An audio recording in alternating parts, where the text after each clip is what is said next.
everybody. I'm Bruce Beck, along with the coach. Welcome to another edition of Our Football with Chris Ash. Chris, you talk about development.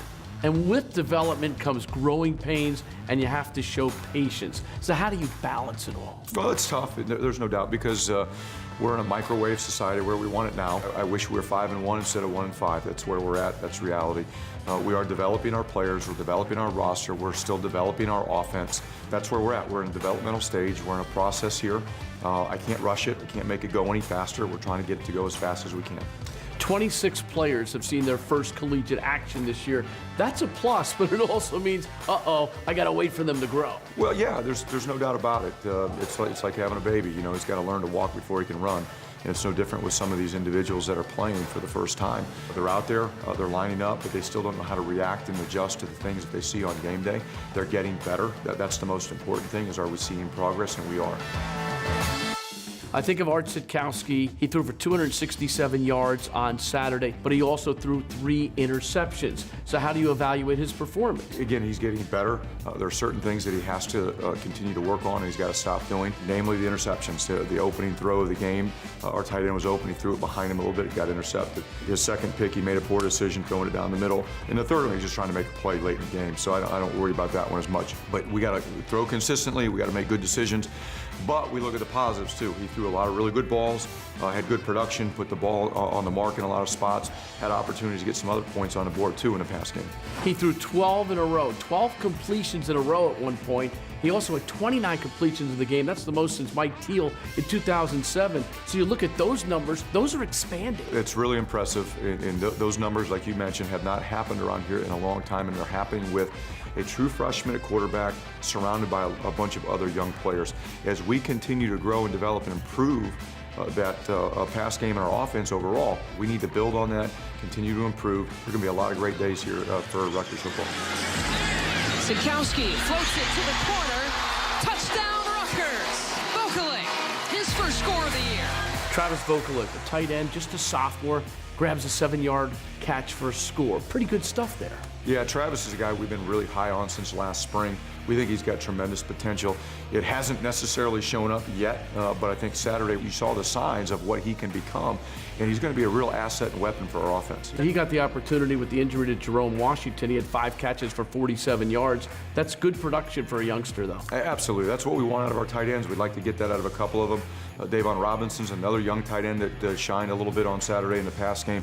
So we're very excited about those young guys. I think the growth of Bo Melton is obvious here. 6 catches for 70 yards. He's gone every game this year with at least 2 grabs. Yeah, and in back-to-back games, I think have been his best performances. So he continues to get better and better. He's wanting to help us on special teams too, which is the type of culture that we want in our program. So very excited about Bo right now. What about Eddie Lewis, another receiver who we're calling his name a lot more? Yeah, absolutely. Eddie just continues to improve. He's a first-year player, still learning the offense, still learning how to play receiver, but you can see his production continue to go and grow each game. And what about Shameen Jones, 3 grabs for 37 yards? His name has been called more in recent weeks. Another first-year player, same thing, you know, and he's getting better and better. So with the combination of Art, the young tight ends, the young receivers, we are getting better. We're not where we need to be. We still have too many mistakes. 3 picks, some drops in critical situations we've got to clean up.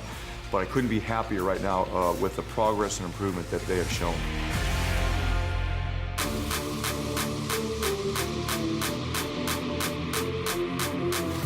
Mike Turdov, we've called his name a lot this year.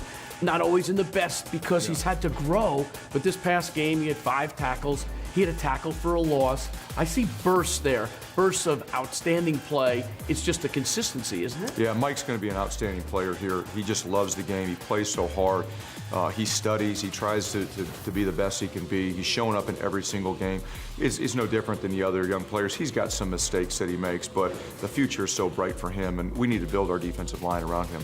You had 8 stops in the defensive backfield, and yet you allowed some long plays. How do you establish consistency? Well, when you look at the 4 explosive plays that we gave up out of the 62 plays that we played on defense, they're all a different player, they're all a different unit, they're all a different problem. That's what we have to get fixed, is each individual, all 11 on the field, playing consistently every single snap. And it doesn't have to be perfect, but someone's got to make up for a mistake that another player has made through his effort, his tenacity, through his fundamentals, whatever it is. So if a run pops, it can't go for 40 and 50 yards. We get it down for 10 or 15 yards, and we're able to line up and play again.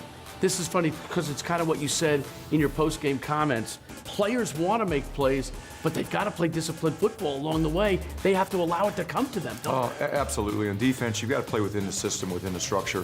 There are times guys go in, make plays, but they do it within the call. And if you make a decision outside of the call, you better make the play, because you put the defense and the football team in jeopardy. And we've had that happen a couple times, unfortunately, but it's not just 11 guys going out there and doing their own thing. They've got to play within the structure of the system. You said that you need some depth on defense, but aren't you building depth with the young guys getting some time? We are, but there are growing pains that come with that, and unfortunately, that's where we're at right now. But I still think we have an opportunity to play really good defense. It just hasn't happened consistently enough yet. We go through a game, and again, 62 plays, 55 of them are winnable snaps. We got to close the gap and get rid of those other 5, 6, or 7 plays. We're going to talk to Zach Heeman during this show. What are your thoughts on Zach as an individual and as a football player? Absolutely love him. A+. He's going to be very successful at whatever he decides to do. He's a leader. He's a great teammate. He's a hard worker. He's a great student. He's a great ambassador for our program and our university out around the state. I can't say enough positive things about Zach. We'll meet Zach later in the show, and we've got much more Our Football with Chris Ash just ahead.